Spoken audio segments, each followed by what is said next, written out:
తెలంగాణ ముఖ్యమంత్రి రేవంత్ రెడ్డికి ఢిల్లీ పోలీసు నోటీసులు ఇచ్చింది. ఢిల్లీ పోలీస్ అంటే కేంద్ర హోంమంత్రిత్వ శాఖ పరిధిలో ఉంటుంది. ఢిల్లీ రాష్ట్ర ప్రభుత్వానికి సంబంధం లేదు.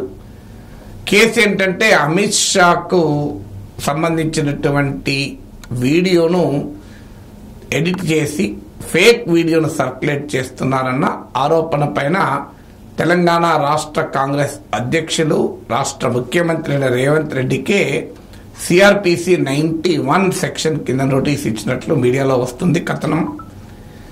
ఆసక్తికరమైన అంశం ఏంటంటే ఏకంగా రేవంత్ రెడ్డినే ఇందులో నోటీస్ ఇవ్వడం. ఇప్పటికే ఢిల్లీ పోలీసులు గాంధీ భవన్ చేరుకున్నారు.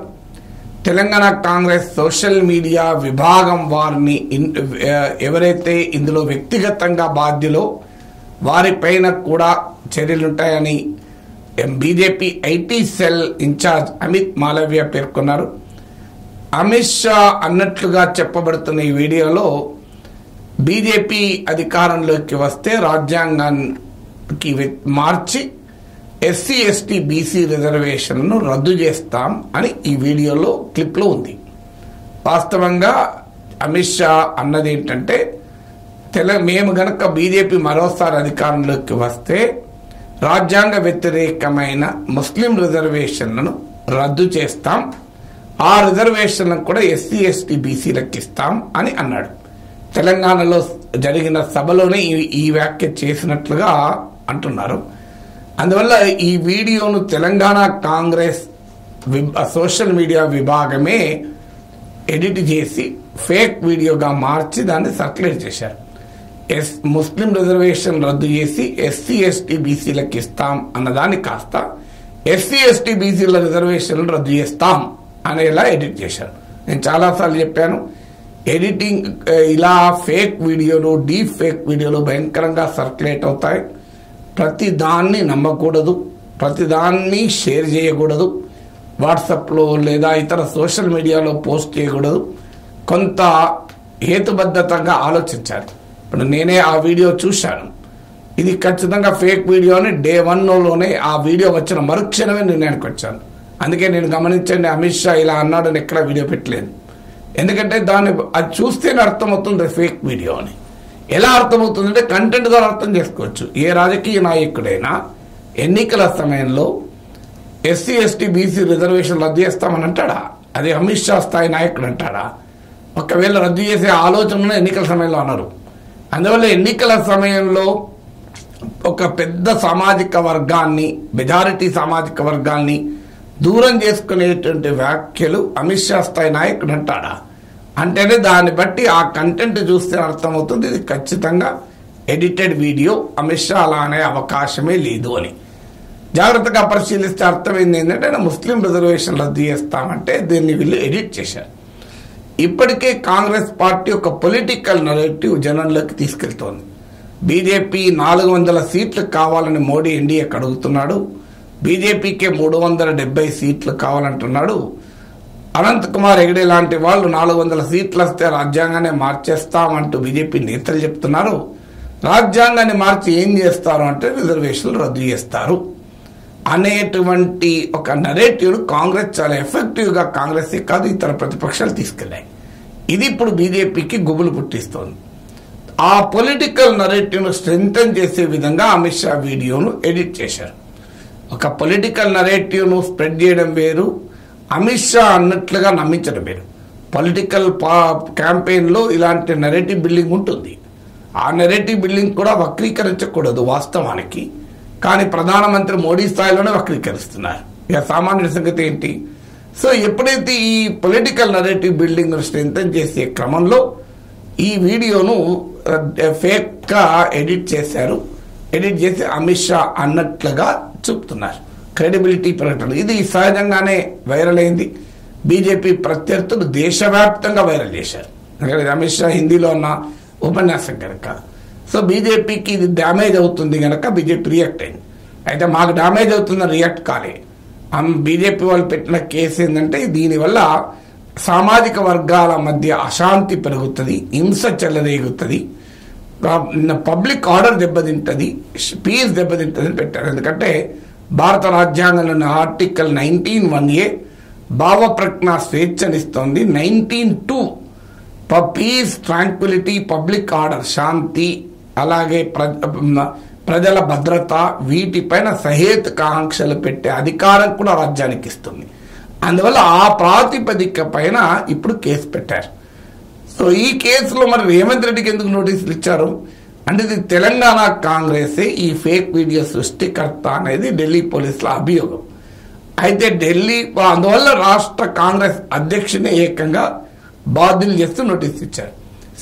ఈ నోటీసు ప్రకారము జీ న్యూస్లో చూశాను, నేషనల్ మీడియాలో కూడా చూస్తున్నాను, హిందుస్థాన్ టైమ్స్. ఇందులో వీళ్ళ కథనాల ప్రకారం ఏంటంటే, ఢిల్లీ పోలీసు మే 1 లోగా హాజరు కావాలి తమ ముందు అని తెలంగాణ ముఖ్యమంత్రిని ఆదేశించినట్లుగా వార్తలు వస్తున్నాయి. మరి తెలంగాణ ముఖ్యమంత్రిని అరెస్ట్ చేస్తారా? ఇప్పుడు కాంగ్రెస్ శ్రేణుల్లో ఓ పెద్ద చర్చ మొదలైంది ఆల్రెడీ. ఇప్పుడు నేను ఈ వీడియో వేసే టైంకు నాకే చాలా మంది అడుగుతున్నారు. కాంగ్రెస్ శ్రేణుల్లో ఒక చర్చ మొదలైంది. ఇప్పటికే 2 ప్రతిపక్ష ముఖ్యమంత్రులను అరెస్ట్ చేశారు, సిట్టింగ్ చీఫ్ మినిస్టర్స్ను.